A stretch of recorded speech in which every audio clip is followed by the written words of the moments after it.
Hello Indie Game fan, this edition of Surprise Releases brings us a free game which is part of an indie darling, 2 updates which remain the same, and some awesome 1.0 releases of games which are really quite good, so let's begin with Bzzzt, Challenge Chips, an update to an awesome pixel art precision platformer that is going under the radar with the new update including 10 challenging secret areas with challenge chips to collect, adding more precision platforming fun into the game. Among the pantheon of Vampire Survivors clones, a pretty decent one of these is Nordic Ashes Survivors of Ragnarok, one that of course has a Norse mythology theme and released out of early access last month. The upgrade skill tree system in this game is the interesting part, since on top of regular skill trees like you would find in an action RPG, this also has random skills that you can find in the level, with the dopamine-inducing visual feedback that this subgenre is known for. This video is brought to you by Manhunt 2 New World, a narrative puzzle adventure game that explores the complex landscape of today's digital world and the hazards that come along with it. Being the sequel to the award-winning Cyber Manhunt from 2021, which has an astounding 12,500 Steam reviews as of recording. You play as an AI detective that has to solve digital mysteries and to uncover hidden truths, in which you can decrypt passwords, hack mobile devices, infiltrate websites, and use advanced social engineering tactics to extract sensitive information from unsuspecting individuals, with the larger ethical story to tell surrounding privacy and big data. Each piece of the puzzle that you get also reveals a much larger conspiracy, and with its roots deep in the current day, will give you something to think about. This game is out today, so pick it up via the link in the description below, and the developers are giving away exclusive Steam keys to the full game, so head on over to their Twitter page to join the excitement, link below as well. Another awesome 1.0 release not to be missed is Touhou Hero of Ice Fairy, one that has characters from the Touhou project, and in line with games from the genre, is a bullet hell title, but not in the traditional shoot 'em up sense, but rather is a boss rush platformer instead. It is not quite Cuphead, but you do need to maneuver and dodge enemy attacks, along with an awesome look which makes this of interest. If you love physics sandbox builders, then the 1.0 release of Instruments of Destruction might be one to check out, in which you're building said Instruments of Destruction, with this release adding more structure to the game in the form of 50 missions. This is in contrast with the more sandbox nature of earlier versions of the game, so if you prefer some objectives, this update will help, and you can even compete to get the high score for each mission. There are missions with pre-built vehicles, but also ones in which you need to make your own once you get the hang of things, so for more physicsy fun, go buy this game.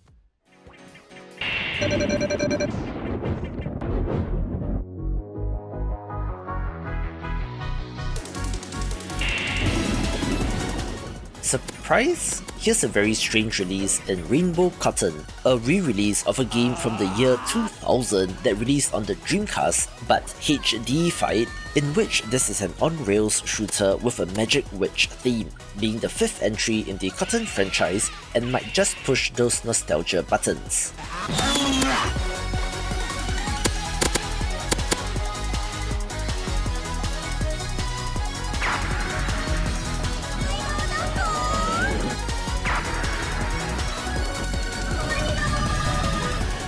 Life's full of pressure.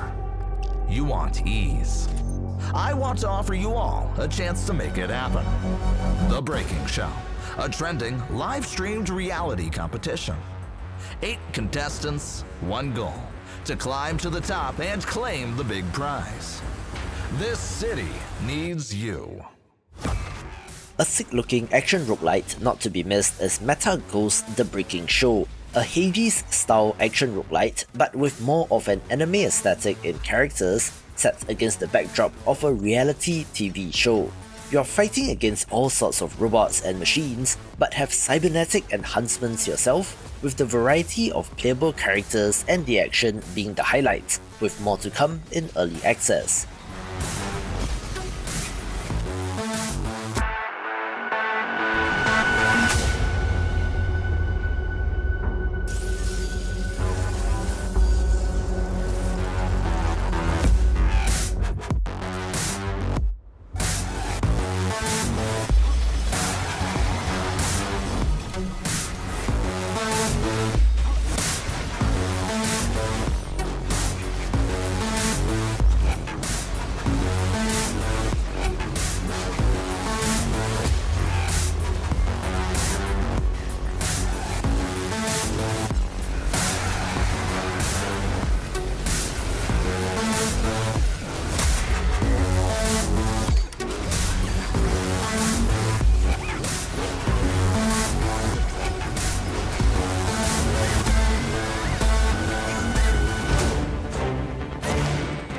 Another 1.0 release of interest is No Plan B, a game that is said to be like the old SWAT or Rainbow Six games in that it's a tactical title in which you are planning your tactical breach in order to complete your objective, carefully coordinating the actions of all units to most effectively take out the enemies.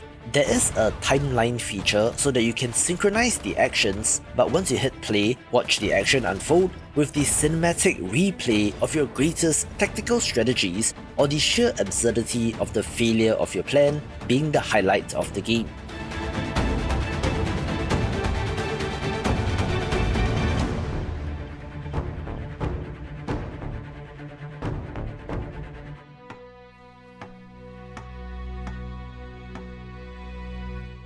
I've been giving away copies of Dice Kingdom in my newsletter, sign up in the description below, since the developer was kind enough to provide a couple of extra keys, and this game is as advertised, a city building game in which the dice determine your fate. The focus here is on multiplayer PvP, with players seeking culture, military or wonder victory conditions like in a 4X game, but with the dice aspect being quite fresh, so give the 1.0 release a shot as well.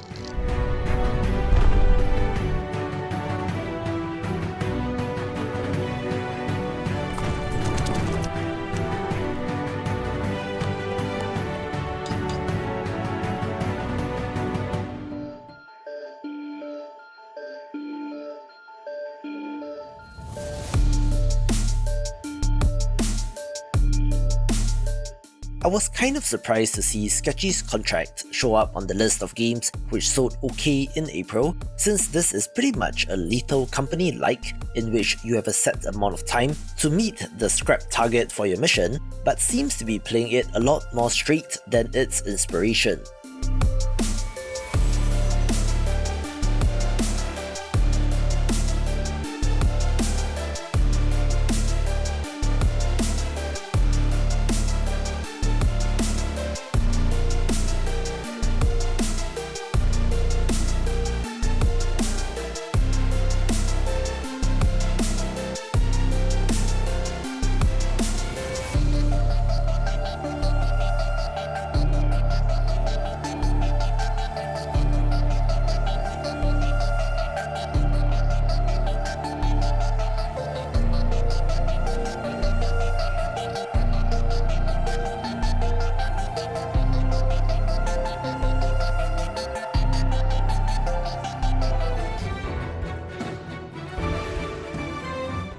The pixel art roguelike platformer Astral Ascent received an update titled The Arsenal, which adds 8 new weapons, 2 for each character, bringing the total up to 12, so it's a 200% increase in the number of playstyles for the game. So if you love this solid entry from last year, the developers just gave you many more reasons to go back.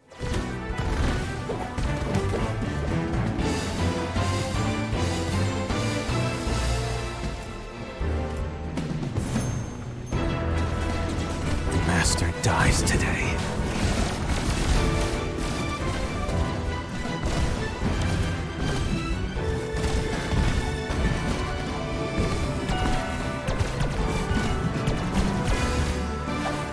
Off the Yukas. Let's fight!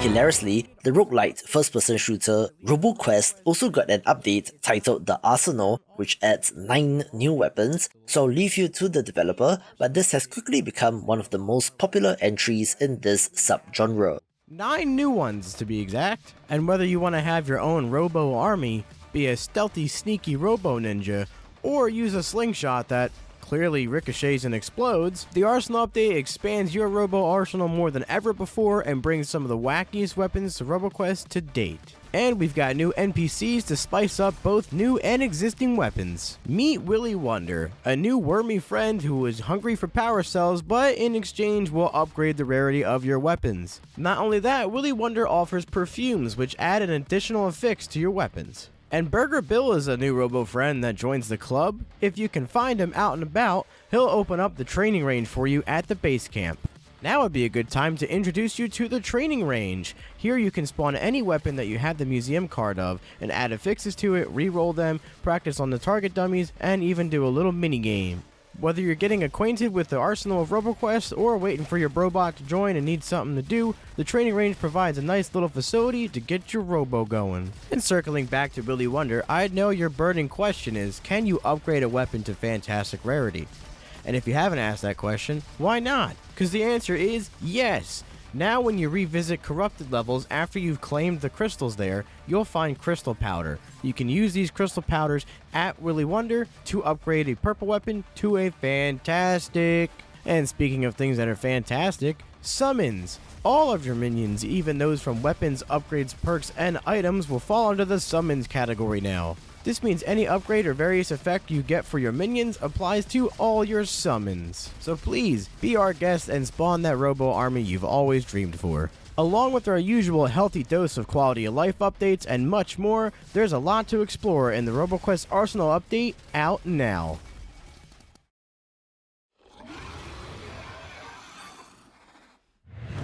Another neat 1.0 release is our Adventurer Guild, a game that combines turn-based tactical action with a management sim, in which you are managing said guild and have to recruit adventurers. While the characters are randomly generated, they do have personalities and traits, and you will come to know them, and while it kind of looks like a flash game and isn't the prettiest, I do think that there's something to this game.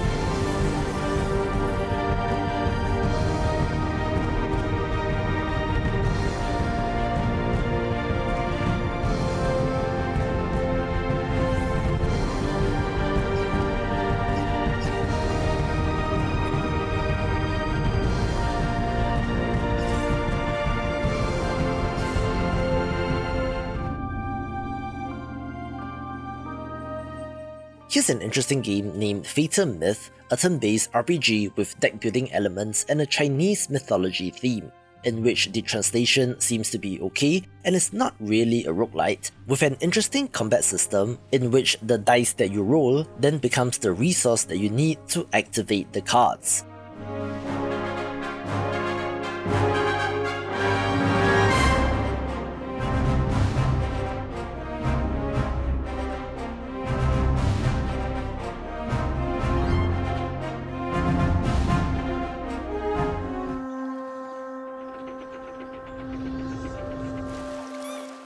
Another 1.0 release of interest is the cozy Diluvian Winds, a game in which you build a hamlet at the foot of a lighthouse and welcome weary travelers, kind of looking like the ship portion of Spiritfarer, and is neat.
You know, there are games that are just vibes, and one that is the definition of that is Pools, an exploration game in which you're walking around liminal spaces that is inspired by the Backrooms, which was just the thing that started this new trend of creepy, weird and unsettling locations to explore.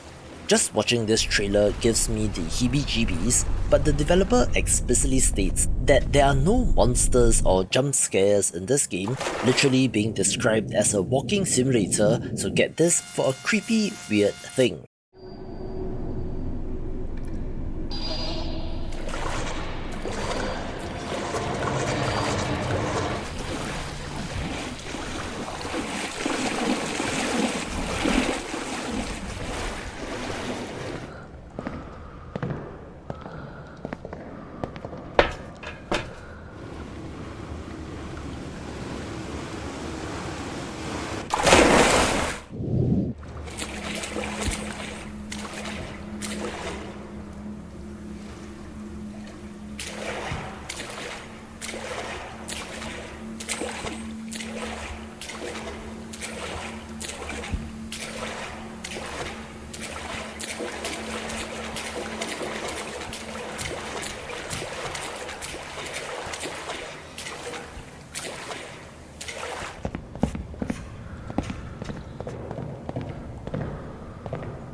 We thought we had completed our task, their tombs forever buried beneath cursed sand.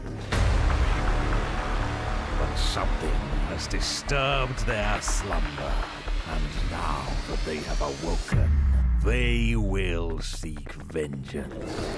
Speaking of creepy and weird, how about the 1.0 release of Forewarned, a co-op survival horror title in which a team of archaeologists explore ancient Egyptian ruins, and as is the trope, something horrible is awakened and you need to explore, get treasure and escape. The world of indie games is so wide that I honestly have not heard of this game prior to its 1.0 launch, despite it having 4,300 Steam reviews, although as with all multiplayer focused titles, player population will be a concern.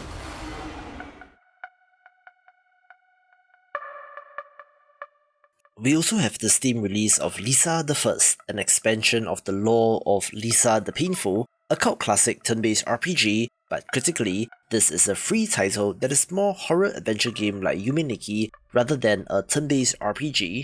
Originally released in 2012, but you can now access it via Steam rather than having to go to rpgmaker.net to track it down.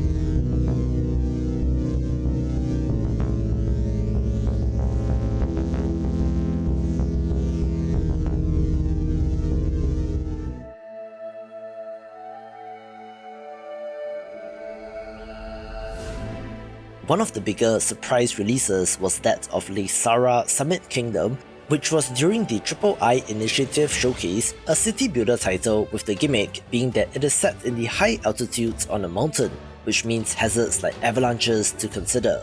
It's a beautiful looking game, but otherwise has many of the same city builder elements like resource production chains to manage, looking to chug along in early access.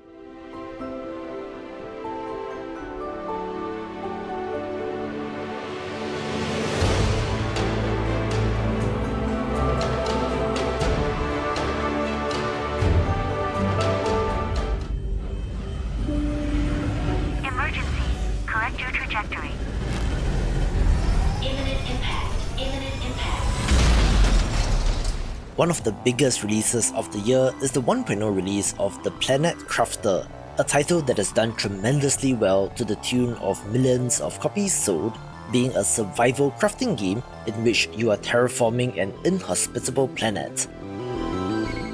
Even while it is in early access, I had a good feeling about this game since it kind of felt like Subnautica with the constant upgrades that you get, as part of the survival game gameplay loop being central to the experience. Do be careful though, since once it gets its hooks in you, you will easily lose tens of hours to this game since it is that good, with the developers planning to make more free updates and paid DLC, so there's plenty more to go with this game.